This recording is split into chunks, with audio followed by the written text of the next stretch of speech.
दोस्तों वीडियो अगर पसंद आए तो चैनल को सब्सक्राइब कीजिएगा। हरिया अपने बेटे रामू से बहुत परेशान हो गया था क्योंकि उसका जवान बेटा रामू जो एक समय पहले बहुत मेहनती और नेक इंसान हुआ करता था, परंतु अब वह पूरी तरह से नशे की गिरफ्त में था।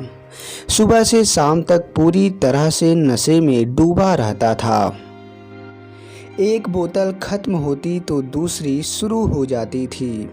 हरिया की मुलाकात एक दिन महात्मा जी से हुई। महात्मा जी की बातों से वह प्रभावित हुआ और अपने बेटे रामू का जिक्र महात्मा जी से किया। महात्मा जी ने कहा कि वह बिल्कुल चिंता ना करे, बस किसी तरह से अपने बेटे रामू को मेरे पास ले आए। अगले दिन हरिया किसी तरह से अपने बेटे रामू को महात्मा जी के पास ले गया। महात्मा जी ने रामू से कहा, नशा ही जीवन है, खूब नशा करो, परंतु सबसे बड़ा नशा करो, सबसे भयंकर और सबसे उच्च कोटि का नशा जो शराब गांजा इससे कई गुना ज़्यादा नशा करता है।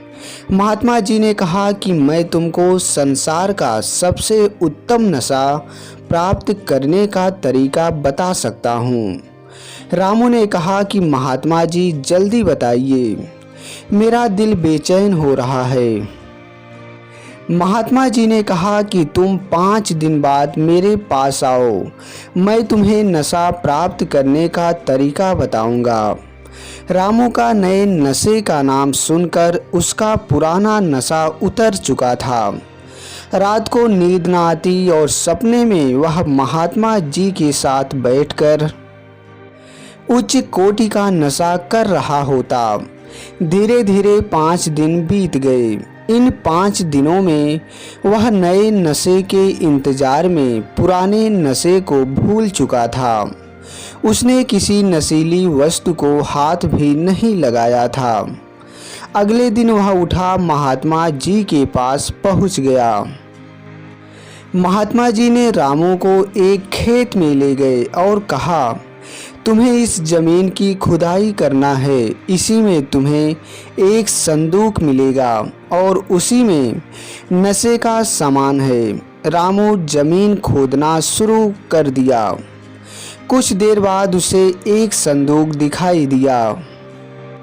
महात्मा जी ने संदूक खोलने के लिए कहा। संदूक खोलने पर उसमें एक बोतल मिला। महात्मा जी ने कहा, यह लो, इसे पी लो। देखते ही देखते रामू पूरी की पूरी बोतल गटक गया और फिर चिल्लाया, इसमें ना तो स्वाद है ना ही नशा। महात्मा जी बोले, बेटा नशा धीरे धीरे चढ़ेगा, अब घर जा, कल आना फिर बताना। रामू संदूक लेकर घर चला गया। वह रात को भी जाग रहा था लेकिन नशा चढ़ नहीं रहा था।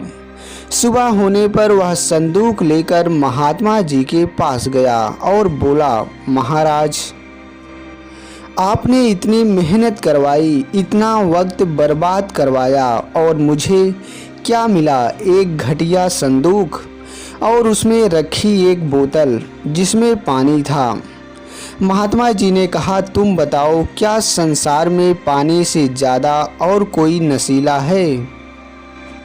क्या कोई इंसान पानी छोड़ सकता है? माता के दूध से लेकर मरने पर भी व्यक्ति को जलाया जाता है और अंतिम क्रिया के पश्चात उसको भी जल में प्रवाहित किया जाता है।